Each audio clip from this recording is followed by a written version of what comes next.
Details of Life. I'm your host, Marcus Wilson, and thank you once again, ladies and gentlemen, for coming and spending some time with me today.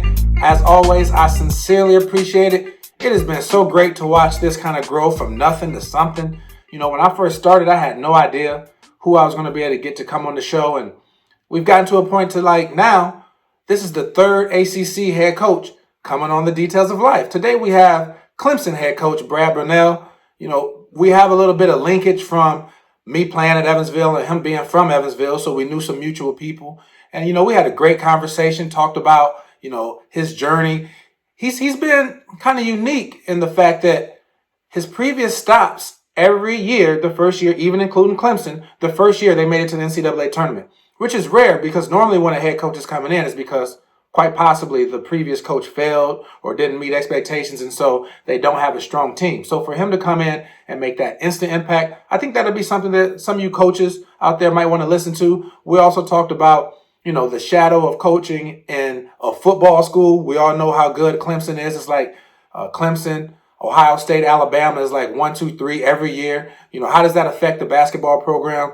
Also talked about Clemson grit, which is something that I really found interesting, something that is kind of a mantra for his program and what that means. And then, of course, some of the expectations and players that he think may have an impact next year. So a lot of good things, great conversation. I'm excited to have him on. So without further ado, let's go ahead and chime in with Clemson head coach Brad Brownell.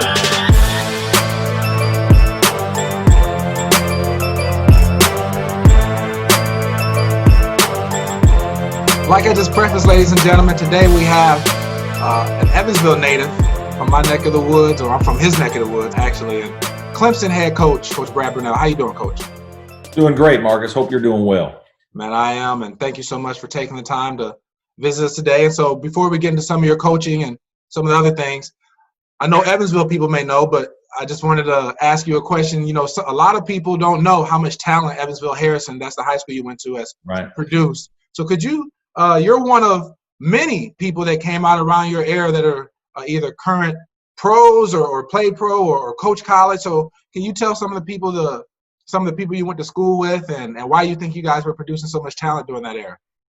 Yeah, well, let's get it straight first. I was not that talented. I was a pretty good high school player who happened to play with a great high school player in Calbert Cheney. It was funny. I was a senior when Calbert was a sophomore in high school, and he was just kind of on the verge of like exploding as a player. He was long. He was 6'4". He was really skinny, but he had this great left-handed stroke. And you know, I just marveled every time I'd come back, watching him grow and develop. And obviously, Big Ten's all-time leading scorer.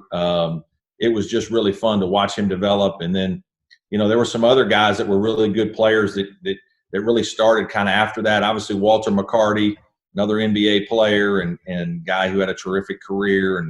And Chris Lowry was a really good player at our high school, had a great career at Southern Illinois as a player and won a bunch of games over there. Brent Kell was another good player that had a good career at U of E. And so, yeah, Evansville Harrison produced some really good players. I was on the bottom end of that compared to those guys. But a lot of guys who really love basketball, and I think that was the common thread. Obviously, growing up in Southern Indiana, my dad was a high school teacher and coach as well, not at my school, but, you know, the common theme growing up where we did is basketball. And, you know, it's obviously much different here down in the South where I am right now in South Carolina, where football was pretty significant here with the Clemson Tigers, but where we grew up, it was all basketball all the time. And I was fortunate to grow up really in the time when Coach Knight was there at Indiana and they were winning national championships. And so there was certainly a lot of enthusiasm and energy for the sport. Yeah, definitely the Hoosier State. We're known for basketball. And for those of you guys that don't know, Chris Lowry is the head associate assistant at Kansas State right now. You guys produced another pro, Kevin Hardy, on the football field. Yeah, absolutely. Great NFL player. And so to have that many pros and people that have done well, I just wanted to let the people know that that's extraordinary for one high school to produce that many, especially around the same time frame. Yeah. How did you get your break into coaching? And also, if you could kind of tell us a couple stops that you've been to leading up to where you're at right now. Yeah, I was a small college player. I played at DePaul University, a little Division III school in Greencastle, Indiana, great school, and uh, most famously known for Brad Stevens' alma mater, the coach of the Celtics. Brad came there several years after I did, but I was blessed to be around really good coaches growing up. Obviously, my father, uh, taught me the fundamentals at a very young age, gave me some passion for the game, and just being in the gym all the time really got my start. Played for a great high school coach, Gerald Van Devender at Harrison, who coached Calbert and Chris and Brent and all those guys that we talked about earlier. He did a good job of really teaching me a little bit initially about discipline and team and working hard and all those kinds of things. And then I was really blessed to go to DePaul, where I played for Royce Waltman. I had an unbelievable experience there. Learned so much about the game, and every summer I would come home and I would work U of E's camps, and so got to know Coach Cruz, Marty Simmons, who obviously is with me now. A bunch of those guys, Kirk Sarf, guys that coached there at U of E for a long while. Blessed to just be a part of that program for a little bit, and then when I graduated in '91. Coach Cruz had a spot as a grad assistant open for me, and so I went down to U of E and worked for a year and got to learn from him and be around some great players. Shared an office with Marty Simmons. We were my first year in coaching, working with that guy every day. It was outstanding, and just really learned a lot. And then I learned hard about what coaching is really like at the Division I level. They got rid of that position at the Division I level in 1992. They said no more GAs. So I'd been a coach for a year, was part of a great team that went to the NCAA tournament, and then really through no fault of my own, I was out of a job again and kind of welcome to coaching. This is what it's like. And but I was fortunate. My college coach at the time had moved on to the University of Indianapolis, a Division II school there on the south side, and so I went up there with him as a grad assistant and finished 2 years working for him there, and it was great to be on the other side of my college coach and see things from a different angle a little bit. Learned a ton about the game, and then you got to be lucky in this business. You just some of it is certainly being prepared and working hard and all those things, but you also have to be fortunate. I got married that spring to my high school sweetheart and didn't have a job. You kind of get done as a GA, and now, just like it is today with my guys that work for me, hey, we try like crazy to help find a job for you. And I remember interviewing for a couple small college assistant jobs, couldn't get anything, and then went back to U of E and was working their summer camps again. And a guy by the name of Will Ray, who was a former assistant for Coach Cruz and was also the head coach at Loyola of Chicago at one time. A friend of his by the name of Jerry Wainwright had just been named the head coach at UNC Wilmington. And so he recommended me to Coach Wainwright, and I didn't know him at all. Got on the phone, had a phone interview, and then went down on a in-person interview and fooled him a little bit, and he hired me. And so in 1994, picked up and moved to Wilmington, North Carolina. And really a lot of great things happened for me once I moved to UNC Wilmington in 1994. One of the things that always stands out to me when head coaches talk, I know sometimes the public may talk about head coaches' salaries and all this and that, but they don't understand the years of making almost nothing, and just doing it for free, doing it because you loved it and you knew this is what you wanted to do. And now you've reached a level of success in the ACC, but you started making basically nothing, and like you said, going without a job for a while and just trying to figure it out. And so, well, you find out if you're really passionate about it. If this is what you want to do, your back's against the wall. There's, you'll almost take any job just to stay in the profession. And again, you have to be opportunistic. You got to be a little bit lucky. The job that I took was the restricted earnings coach back when they had the restricted earnings coach. So I went to UNC Wilmington to make $16,000. It was my fourth year out of college.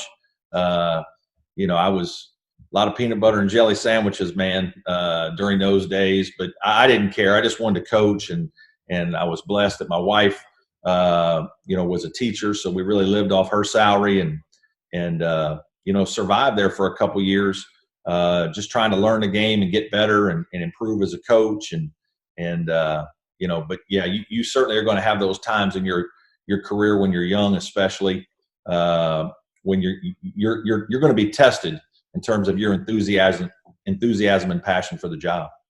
Definitely, man. I respect that grind. So as you talked about, you landed at UNC Wilmington. So as an assistant, then you eventually got the head coaching job. But I also wanted to ask you, so your first year as the head coach there, you won the Colonial Athletic Conference, took them to the NCAA tournament. Then a few years later, you end up getting a head coaching job at Wright State, won the Horizon League in your first year, took them to the tournament. Then your first year at Clemson, go to the tournament. And that usually doesn't happen. Normally, like when a coach comes in, they're usually trying to rebuild because obviously maybe the previous coach didn't have success. So what are some of the reasons that you think you've had success in the first year and all the, the stops that you've been at as a head coach? Well, they were all unique. The first one is you got to have good players. Don't let any coach tell you that you ain't winning without good players. And so I was fortunate to really have a really good guard at all three places where I took over.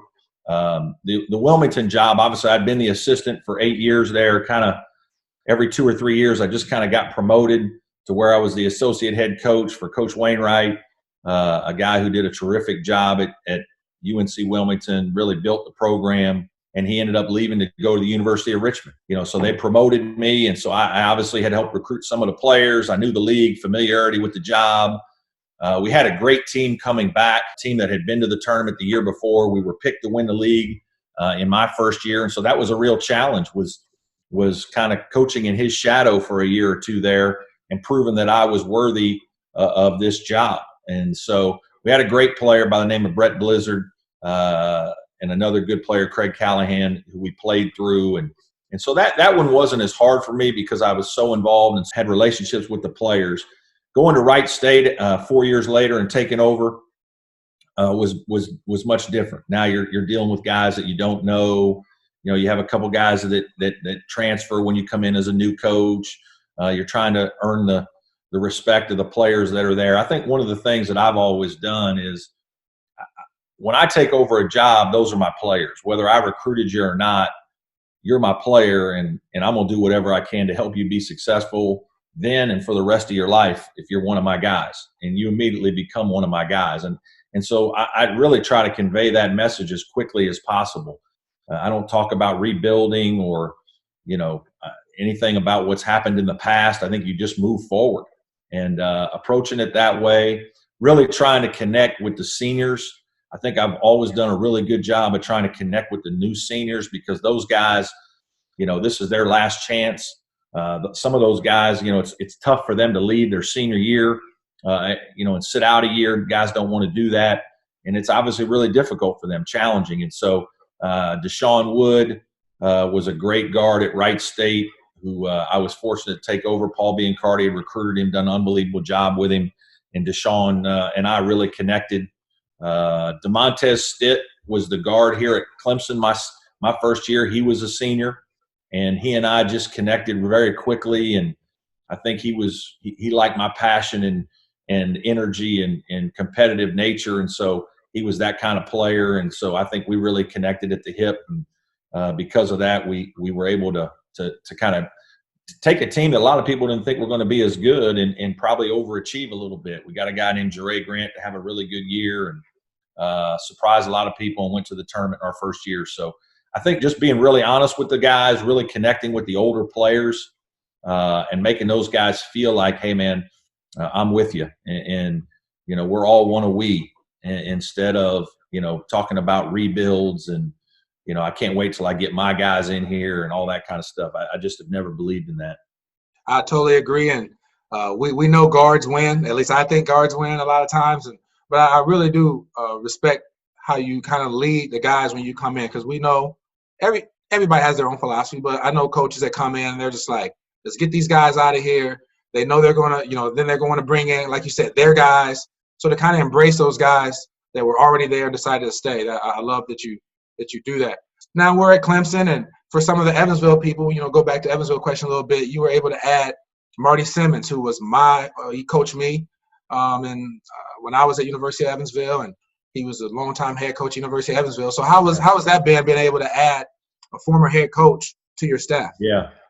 Well, it's been great. First off, I've known Marty since, again, back in 1992 when I first got into coaching, and we obviously kept in touch all those years, and just have a ton of respect for him, both as a player and as a coach. I mean, he was a phenomenal player.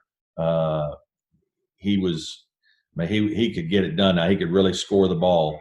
And, so it was fun to watch him, when he played at Evansville. And I was, obviously back in college and in high school watching him play both at IU and Evansville. I thought he did a really, really good job at U of E. Evansville's not the easiest job in the Valley. It's a tough job. And, he and Coach Cruz had unbelievable amounts of success there over the years. I think Marty might have been there 12 years as a head coach, and just had some really good teams, some outstanding players. He's very well respected in the college coaching profession for his knowledge of the game. Really knows how to teach the motion offense and the things that he learned from Coach Cruz, through the Coach Knight system. So we have a lot of similarities that way. Me having played for a Coach Knight assistant as well. He's great with fundamentals. Nobody emphasizes the shot fake anymore, and I know you lived that at U of E. And he's a guy that just really knows how to teach basketball. And so to have him with our program the last couple of years has been a lot of fun for me. And it's really helped me having a guy who's been a head coach, because he knows what you're dealing with. He knows the pressures that you feel.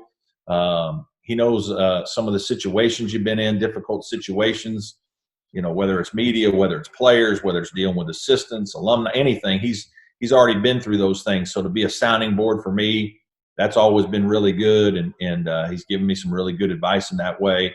I think it's also been good for Marty. I think it's been great for him to see basketball at the ACC level and to see some different styles and different coaches and philosophies, and the way the game's probably a little bit different. Very athletic league, up and down. You got everything from a Jim Boeheim 2-3, matchup zone that has played 40 minutes every game all season to dealing with teams that press and pressure, and obviously Hall of Fame coaches like Coach K and Roy Williams, Jim Boeheim. And so for him to be able to see that every day and to study film on those, I think it's been good for him as well. So it's been great. We really enjoyed having him, and he's going to get another shot here somewhere again, and he's going to do an unbelievable job. He's just a terrific coach and a great person.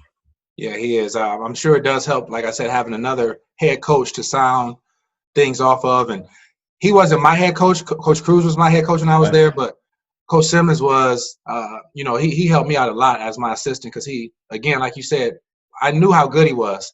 So then that was just instant respect off of that. And then, he was just he was a great assistant coach. He knew when to double down on what the coach said. And he also knew when to pull you to the side and say, hey, I know you didn't like how coach told you that, but don't worry about how he said it. What did he say? And so he really helped me get through some good years and helped bring the best out of me there. So now you're here at Clemson, obviously, and I wanted to ask you, some of your other stops, like you mentioned being at Evansville, UNC Wilmington, Wright State, those universities don't even have football programs. Right. Come to Clemson, and you guys are kind of known for football there, right? And so how does that affect you as a staff or as a program, or, does it actually bring some benefits of them being on that national spotlight, or is it hard being in that shadow of a football program? How is that for your program? Yeah, no question. We not only have football, we're pretty good at it down here. Coach Sweeney and his staff, man, we really get along with those guys well. They a lot of people don't know, but Dabo was a high school basketball player, and he still loves to play. In fact, he's got a house over here where he's got a little, not quite half court, but he's got almost a half court in his house. He's got a little garage with hardwood on it there, and great basket. So he's out there playing. He's got boys that love to hoop, and so he's a huge basketball guy. Tries to come to as many games as he can. He's been great to us. No, I love being at Clemson. I love the fact that our people are as passionate as they are about, really all the athletic teams. Certainly football is the king here, as it should be. We've got unbelievable tradition, success, but as much as anything, what separates Clemson, makes it special, are just great people. And we all respect each other. We talk a lot about the Clemson family. We try to help each other a little bit in recruiting. It's a lot of fun. I mean, football weekends here are a blast. We certainly try to use those weekends for recruiting visits for both underclassmen and seniors, and bring people to our campus and give them a taste of what life is like a little bit here at Clemson. And so we certainly enjoy those guys, have great relationships with a lot of their assistant coaches, and the kind of success that they've had. I've watched it. Coach Sweeney's done as good a job of building a program as anybody in football. He's taken them from a nice program to one of the powerhouses in college football. And to watch him do it, his passion, his power of positive thinking, and his vision, and the way he gets the most out of people, he's a tremendous leader. And so it's been a lot of fun to kind of watch that evolve here over the last decade. Yeah, he's one of my favorites. He's easy to root for. You're right. He's built that program up into, it's basically Clemson, Alabama, Ohio State. Those three are going to be the top three every year. But, I've been at Evansville, then I coached a little bit at SLU, and those two universities obviously don't have football programs. So the basketball team is the big thing on campus. And so I was just wondering how that affected you, but I bet you're right. You could use the football program for some great weekend visits, right? And show them what campus life is like. So that's really cool.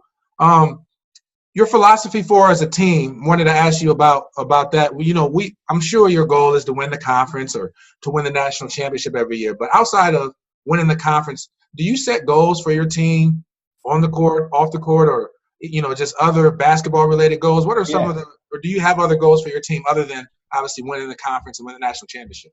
Well, we talk a lot about, if you follow our program, we have the term Clemson grit.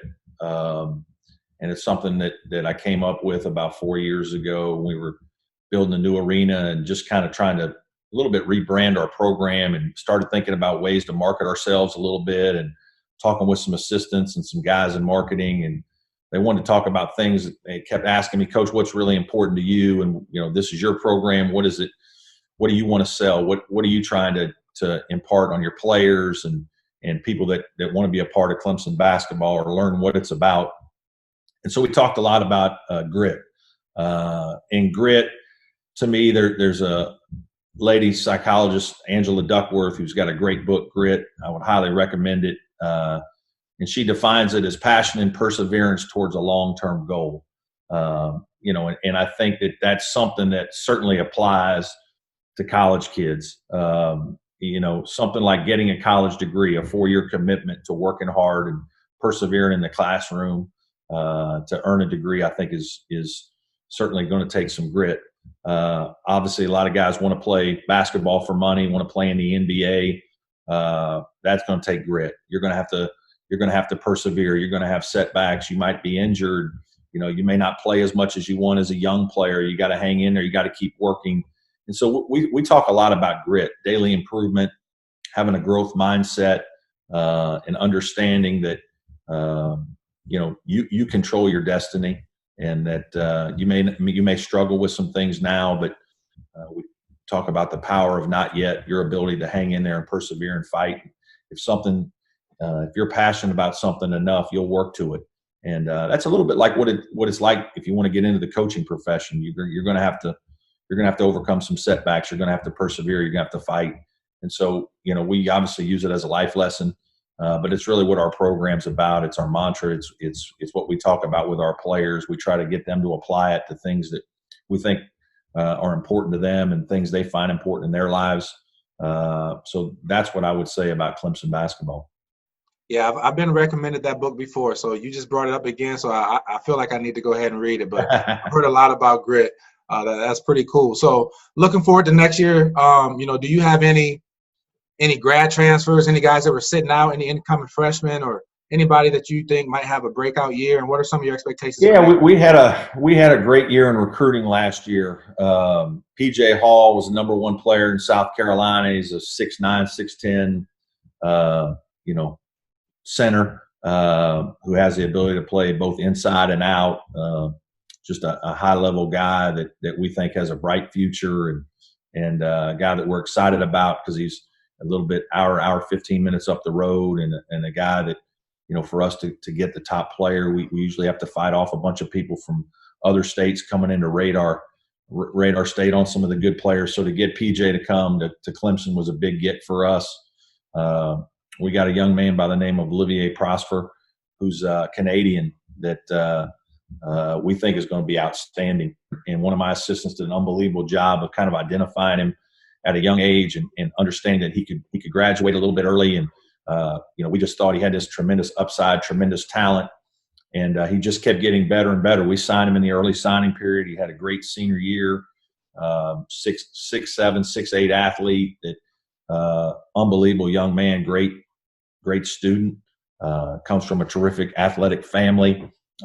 He has a huge future in basketball, and a guy that we think will really help impact our program right away. And then we had a good guard sitting out, Nick Honor, who transferred from Fordham, was a good player at Fordham as a freshman and sat out last year and got to know our program a little bit better. And we feel like he'll fit with Alamir Dawes at the guard spot, point guard spot. We got two really good point guards that can both shoot and can defend the ball. And so we're super excited. We need to stay healthy. We've had a couple of years in a row here where we've had some injuries and had some guys tear ACLs, and that's probably set us back a little bit, play with some injuries. But I'm really pleased with where our program is, where it's going, and I think our recruiting has really improved the last couple of years. We renovated our facility about 3 or 4 years ago, and I think that was really important because it showed a commitment from Clemson that basketball is important. We want to be good in basketball too.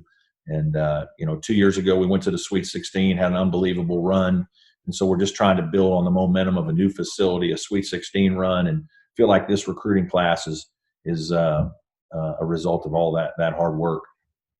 Definitely. I think you guys are in good position to have a really good year next year. It sounds like you got some guys sitting out there will make a instant impact. So closing up, Coach, the last thing I always do, this is called the details of life. So I bring on people that have had some level of success, and you've had success at multiple different conferences, mid-major, ACC level, like you said, Sweet 16. So, are there any habits or daily routines or anything that you do that you think contributes to your level of success? I think it's more of a mindset, growth mindset, that I'm going to try to keep learning. I was very fortunate that I was named the head coach at UNC Wilmington at 33. That was 17 years ago now, maybe. When you're given a responsibility like that at a young age, I think you got to be careful not to feel like you're starting to make it. You got to wake up hungry every day, and you got to work really hard. Those are certainly important. That it goes back to my grit feeling. But I also think understanding that the moment you think you know it all and aren't still learning, you're in trouble. I really try to keep learning, whether it's leadership, reading books about leadership, whether it's basketball. I'm still, during the coronavirus, every day I watch at least 2 hours of basketball. I'm either watching my team, I'm watching something from the NBA, I might be watching a clinic. I even get on YouTube and look at some of these YouTube clips of clinics and speakers and different things. And so I just think the ability to keep learning and that thirst for more knowledge, I think, is extremely important. And that's something that I wake up trying to do in different areas of my life, is continue to learn. I think knowledge is power, as they say. And so that's really what I try to do every day, is think of a way that I can get better personally.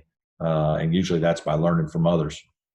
Yeah, that's pretty cool. It reminds me of one of the things Coach Cruz used to tell me when I was at Evansville. He said, whenever you feel like you've arrived, that's when you're going to start to fail. Like, you've never arrived, and so that's really cool that you said it in a different way, but it's just constant learning, whether it's basketball or being a husband or whatever. We just got to keep getting better every day. So, thanks a lot for joining. I do want to say, I was looking at your staff when I was doing some research. I didn't realize how many people I knew from your staff. Obviously, I've known of you from Evansville, and then obviously Coach Simmons. Sure. 1999, I came out and I was at the Chicago pre-draft camp with Antonio Reynolds-Dean. How about that? And then I also coached at five-star basketball camp with Howard Garfinkel with Terrell McIntyre. And I love that you brought back a former great player there. And so love your staff, love what you guys are doing there. And good luck to you this summer, the rest of the summer with recruiting and getting back on the court and training your guys, and obviously next year, Coach. Well, I appreciate it, Marcus. It's good to be on with you, and good luck to you in this endeavor. Sounds like you're doing some great things, man. Happy to be a part of it. I appreciate it. So thanks a lot. Have a great day, and like I said, good luck to you, Coach. Thank you. Thank you, Coach Brownell, for coming on and spending some time with me today. I really appreciate it. I like what you're doing over there in Clemson. Good luck to you next season, and I'm sure all of Evansville is going to be rooting for you, except if you play the Aces. But even then, I know they love you in your hometown, so good luck to you, and thanks again. Next episode was supposed to be Damon Stoudemire, head coach at Pacific out in the West Coast, former NBA player, great college player at Arizona. But with what's going on in the world today, I recently had a chance to catch up with Coach Conzo Martin of Mizzou. And he told me, he said, Marcus, I'll come on, but I really don't want to talk about basketball. Anybody can talk basketball. I do basketball clinics all the time. If I'm going to come on, let's talk about real life. Let's talk about some real life issues, which I respect tremendously, because normally if I want to talk about anything outside of basketball, I get the opposite answer. It's like, hey, let's stay away from that. Let's stick to basketball. So the fact that he wanted to come be transparent and talk about some of the things going on in the world today, some of the social justice issues and racial equity issues, it was a great conversation. I know you guys are going to love it. It's something different for the details of life. And he was just such a honest and upfront man. Any of you guys that have ever seen him speak, you know what I mean when I say he just dominates the room. His character and integrity, you know he means what he says. And he's a great mentor for a lot of these young student athletes that have the chance to play for him at Mizzou. So make sure you tune in for that, because what he did was exactly what the name of the show is. He came in and talked about the details of life. And you know what? Greatness is in the details, guys. That's right. I appreciate you guys for tuning in. Please come back for the next episode. We're not going to slow down. We're just going to keep getting better. Have a great week, and see you later. Peace.